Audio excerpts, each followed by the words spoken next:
Shalom dan selamat pagi kepada saudara dan saudari yang terkasih. Bertemu kita kembali dalam Satapan Rohani 19 September 2021. Hari ini kita merayakan hari Minggu biasa yang ke-25. Dan sebentar lagi kita akan mendengarkan firman Tuhan yang dipetik dari Injil Markus bab 9 ayat 30 hingga 37. Bersama kita mendengar dan merenungkannya. Tuhan beserta kita, sekarang dan selama-lamanya. Inilah Injil Yesus Kristus menurut Santo Markus. Dimuliakanlah Tuhan. Setelah Yesus dimuliakan di atas gunung, Yesus dan murid-muridnya berangkat dari situ dan melewati Galilea. Dan Yesus tidak mau hal itu diketahui orang, sebab ia sedang mengajar murid-muridnya. Ia berkata kepada mereka, "Anak manusia akan diserahkan ke dalam tangan manusia, dan mereka akan membunuh dia. Dan 3 hari sesudah ia dibunuh, ia akan bangkit." Mereka tidak mengerti perkataan itu, namun segan menanyakannya kepadanya. Kemudian tibalah Yesus dan murid-muridnya di Kapernaum. Ketika Yesus sudah di rumah, ia bertanya kepada murid-muridnya, "Apa yang kamu perbincangkan tadi di tengah jalan?" Tetapi mereka diam, sebab di tengah jalan tadi mereka mempertengkarkan siapa yang terbesar di antara mereka. Lalu Yesus duduk dan memanggil ke-12 murid itu. Katanya kepada mereka, "Jika seseorang ingin menjadi yang terdahulu, hendaklah ia menjadi yang terakhir dari semuanya dan pelayanan dari semuanya." Maka Yesus mengambil seorang anak kecil dan menempatkannya di tengah-tengah mereka. Kemudian ia memeluk anak itu dan berkata kepada mereka, "Barang siapa menyambut seorang anak seperti ini dalam namaku, ia menyambut aku. Dan barang siapa menyambut aku, bukan aku yang disambutnya, tetapi dia yang mengutus aku." Demikianlah Injil Tuhan. Terpujilah Kristus. Saudara dan saudari terkasih, ketika saya merenungkan pembacaan pada hari ini, saya menyadari Injil Yesus sangat kontras dengan cara manusiawi dan duniawi kita. Sangat wajar untuk mencari kesenangan kita sendiri. Kita mulai sebagai bayi, menangis ketika kebutuhan, kita mendesak jika tidak terpenuhi. Kita ingin orang tua kita melayani kita dan juga keinginan kita.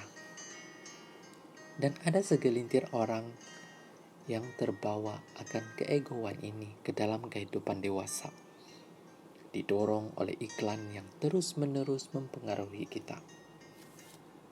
Memegang keegoan kita, kepuasan langsung mengarah pada kecemburuan, kemarahan, kebencian, perpecahan, dan keadilan. Itu menjadi aku dan milikku. Melawan dunia bukannya bekerja untuk kebaikan bersama. Namun, sesekali kita bertemu atau mendengar tentang mereka yang melampaui diri mereka sendiri dan mencari keadilan dan kebaikan orang lain yang lebih besar. Kita disajikan dengan orang-orang seperti Santo Mother Teresa, Martin Luther, dan Gandhi. Orang-orang ini bersedia memberikan segalanya untuk perdamaian dan keadilan. Mereka menyadari bahwa menjadi adil berarti bersedia melayani orang lain dan bekerja untuk hak-hak mereka. Orang-orang ini tahu baik di dalam pikiran maupun tindakan, bahwa peranan mereka sebagai orang dan pemimpin penting adalah untuk melayani orang lain. Ketika seseorang dapat berpikir tentang orang lain seperti dirinya sendiri, maka seseorang dapat menjangkau dan melayani orang lain dan bekerja untuk perlakuan yang adil dan penuh kasih. Ini menuntut menurunkan diri ke tingkat terendah dan berusaha membantu mengangkat mereka yang hancur dan yang tersesat jalan. Ini berarti benar-benar atau secara simbolik mati untuk diri sendiri dan kesenangannya sendiri. Nah, saudara dan saudari yang terkasih, semakin seseorang bersedia bersikap adil untuk melayani orang lain dan bekerja untuk keadilan bagi semua orang, semakin banyak yang berkuasa atau dalam posisi istimewa akan berhadapan dengan mereka yang mencari keadilan. Karena keadilan dan perdamaian adalah ancaman bagi mereka yang egois, mengandalkan orang lain. Yesus memanggil semua murid-Nya untuk mengabdikan diri dalam pelayanan. Setiap pengikut Yesus harus menjadi pelayan, dan kita juga dituntut untuk melayani sesama kita secara adil ataupun sama rata, tidak menilai dari statusnya. Namun, pemikiran orang lain tidak sama dengan diri kita. Oleh itu, salah satu tanda kunci orang yang adil adalah pengertian, berdiri di bawah orang lain, memberi sokongan serta memimpin mereka. Itu berarti bertindak dengan kebijaksanaan yang mengarah pada kemurnian, kedamaian, kelembutan, belas kasihan, keteguhan, dan ketulusan.